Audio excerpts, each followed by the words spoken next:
Well, I'm with Jesse Sullivan, who is in Quincy over the weekend. He is one of the 243 people on the Republican side running for governor. So, no, welcome. Hey, thanks so much for having me. Seriously, it's a bit of a crowded field right now. Yeah.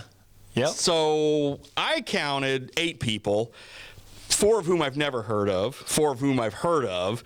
You're one of the guys I've heard of, so I think that gives you a shot. Why do you think you have a shot? Yeah, well, hey, we're Republicans, so we love competition, right?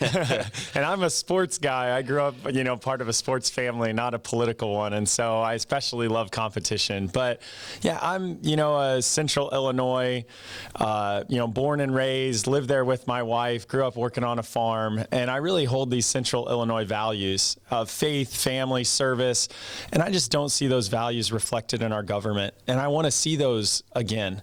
And so it's, just willing to work hard to fight for those values, and I really believe my life experiences led me to the point that I could lead our state well and lead it back into a place we could all be proud of. I love being from Illinois, but it's always despite our government, never because of it. So I'd love to say I'm proud to be from Illinois because of our government, but we're going to have to work hard because we got a lot of changes to make if that's going to happen. You were out on the West Coast, but now you've come back to make this run. You and your wife have how many children again? Yeah, so my wife and I have just had our 5th child biologically, but we also have 2 foster daughters. Excellent. So, all right. Yeah, it's beautiful chaos in the Sullivan household. So, and you attended Mass in Quincy on Sunday morning? Yeah, so it was so nice. St. Peter's, actually, back in Petersburg, our home parish is also called Right. St. Peter's, and so there's a Sullivan Mass at 8 a.m. in the morning because there are so many of us that attend. And, just faith. I've always been rooted in my Christian faith and really the core driver of my life. And God had me focused on global poverty. And so I was trying to help in those situations. Learn handouts weren't the way. It was about creating jobs and growing the economy. And as I was doing that work, I realized, man, all these values that I love and I'm trying to share around the world of freedom, democracy, capitalism, they're all under attack right here at home. So what's my obligation? So it really was God and a sense of calling that I went to my wife and said, hey, I think we're supposed to do this, to move into government. And she said, oh, please no. Yeah, but here we are because she's a person of faith also. That was my next question, was her reaction. So I guess that was it. Did you make that decision after the 5th child had been born or before the 5th child had been born? Yeah, even before we found out. And so, little Will was a surprise, but he's only 1 month old. But yeah, we love him. And my wife's homeschooling our kids so we can travel the state together. And I'm really appreciative about that. So I want to be a good husband and father through this whole process. I joked about the numerous people running. I think there's actually some sort of person, some opposition on the Democratic side. Of course, somebody I've never heard of, but of course, the incumbent governor, J.B. Pritzker, the billionaire, has a pretty pretty much an infinite war chest, and he's going to come in as the heavy favorite. How do you emerge from this crowded field? And then, should you be fortunate enough to do that, then you've got to go against a guy with an unlimited bank account. How do you plan to manage through all that? Yeah, well, money is not everything. You can't buy the election. The people of Illinois are smarter than that, especially when you've got a failed term. We had 113,000 people leave the state of Illinois last year. It's in record numbers fleeing the state, and everywhere I go around the state, people are voting with their feet, and they say, you see that? That's the land of the free over there. I don't know if they're talking about Indiana, Wisconsin, Missouri, Iowa. Being a Missouri native, I think it's Missouri. Yeah, yeah. And it's really, everyone's leaving the state because we have ridiculously high taxes. It's a corrupt government. We have crime rates through the roof. And so everyone's asking themselves, why am I staying here? Things have to change. And so if you look, my life experience and where I think I can distinguish myself is if you look at the job creation side. I want to raise my grandkids here. We need to create jobs of the future.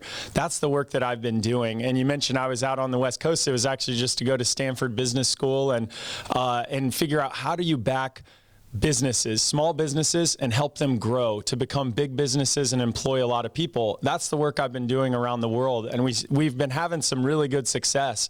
And I want to bring that here to Illinois, create the jobs of the future here, and I feel uniquely suited to do that. The other side is I did counterinsurgency work in Afghanistan. I was a civilian intelligence analyst over in Helmand, Afghanistan, working with the Afghan local police. And what it did is it gave me a great amount of respect for our law enforcement. And right now, at a time when our crime rates are through the roof, you've got one of the most ridiculous political slogans I've ever heard of defund the police, and a mantra that's really demeaning and devaluing our law enforcement. I'm going to be someone as governor who's going to back our police, defend the men and women who are defending us every single day. And my unique background suits me to differentiate myself from this field as someone who can actually lead us back to a state we can be proud of. You mentioned the Illinois exodus. Quincy felt that as well, losing about 1,200 people, I think, over the last 10 years, according to the census. Of course, many of them just going across the river. And Quincy locally has tried a campaign to try to bring some people back as well. But as governor, what do you do specifically to say, hey, Illinois is open for business, come on home? Yeah, the current administration wants to tax our way out of our debt problem. I mean, J.B. Pritzker says, oh, look how well we're doing financially, but it's a joke. He went to the federal government for these COVID handout funds, and now he thinks, hey, look, he hasn't solved a single underlying issue or problem. One, you have to take on the unfunded pension liabilities head on. You actually have to tackle that issue, which he's unwilling to do. You also have to have a commitment to growth. Right now, he wants to tax our way out of it. We need to do the exact opposite. If you're going to tax businesses, they're all leaving. That's what's happening. And then you have a lower tax base. You have to tax even more. So I say we need to work towards income tax zero in the future. Do we want to be states like Texas and Florida, or do we want to be more like New York and California? I know if you just look at the numbers, Florida and Texas, they're eating our lunch. They're attracting all the new businesses, all the new people, industries. It's because they have zero income tax. They recognize that you lower your taxes, you encourage industry and people to move to your state. Then you have a larger tax base. You can actually tax less and still get more revenue to run the state. But in this week's State of the State/budget address, the governor said he was actually going to lower some taxes. If that doesn't tell you it's an election year when the Democratic governor is saying he's going to lower taxes, do you buy that? The arsonist has become the fireman. That's how I see it. He sets the fire. What is it, 24 new taxes over his term, worth $5 billion of new taxes on Illinoisans. And then he wants to come in and say, hey, I raised all these taxes on you, including gas tax and grocery taxes, but I'm going to put a freeze on them, a temporary freeze on these permanent hikes that he's created, and raised $5 billion on us. And now he says, oh, I'm going to reduce it by $1 billion. Well, thank you, for that gift so you could try to get reelected. But we actually need a leader who's going to step in, have a commitment to growth, actually reduce taxes in the state rather than these election year gimmicks. Do you believe that being a downstate native gives you a little bit of a leg up in terms of trying to look at the state as a whole? Because, there's always the concern about we are, Chicago and then the rest of us. Do you think being from downstate gives you a better perspective? Yeah, I love being from Central Illinois so much. And I grew up feeling that same tension of saying, Chicago dominates everything, and we feel like we have to be beholden to those values. And it's like, no, we are a diverse state. And that gives me this sense that we need localized control, not this centralized, top-down mandate type of stuff that J.B. Pritzker wants to do. I don't trust our politicians. I just don't. I'm an outsider, a political outsider. And so to me, this notion of returning power back to people and local governments rather than this centralized power is the way to do it. And I do think growing up, running around in the cornfields of Central Illinois, putting up hay in the summers, it gives me a unique perspective, and we need a bridge, someone who can actually bridge downstate and upstate. The last piece is people have asked me, hey, are you committed to living in the governor's mansion in Springfield? And I'll say, because none of the other ones have, they just renovate it. And I said, well, careful what you wish for. I do commit to it, but I'm going to bring all my kids, and they're going to ruin all those renovations. It's going to be lived in. I used to, when I worked in state government during the Rauner administration. Governor Rauner actually did spend time in Springfield, and there's a great little microbrew restaurant nearby called Obed and Isaac's that he would just pop into every. I mean, he just pop in and say hi and talk to people, and he was very much somebody who kind of would work the room and work downstate. And I know he caught a lot of flack for people would say, oh, his critics always disingenuous, but anytime I ever heard him talking to people in public, it was he would sit there and actually he would listen, and I think that's going to go a long way. If you just sit down with people and listen to what their concerns are, that's half the battle, isn't it? Yeah, that's what we're doing now. We're out on a truck tour, so this is I think it's day 3. It's we've been going to place after place, just meeting awesome people. It's so amazing for me and my family to get to meet so many people, hear their perspective on the state. And one thing I'm definitely hearing is we need a change.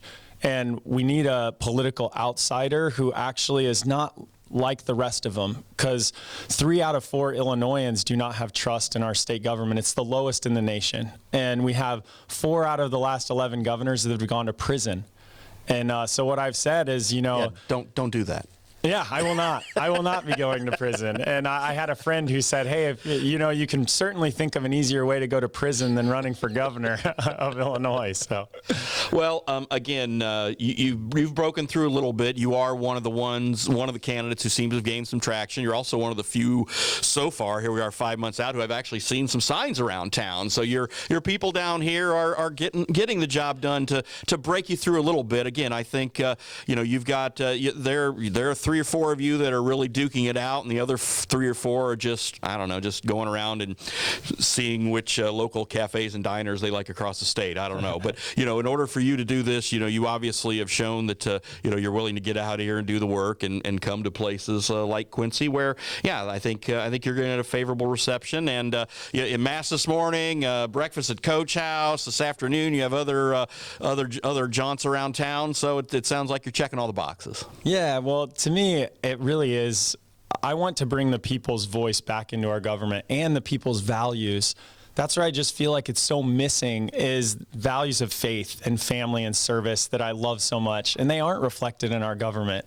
And we put together a good team, talk about momentum. We are feeling it every single day, growing and growing. And we put together an exceptional team. And I know people watched Glenn Youngkin's race out in Virginia and got a lot of hope from that, thinking, hey, it's morning again in Virginia. Well, their team looked around the country and said, what other team do we want to work with? And they chose ours. And they've come on board with us. And we're going to do the same thing here in Illinois that Glenn Youngkin did in Virginia.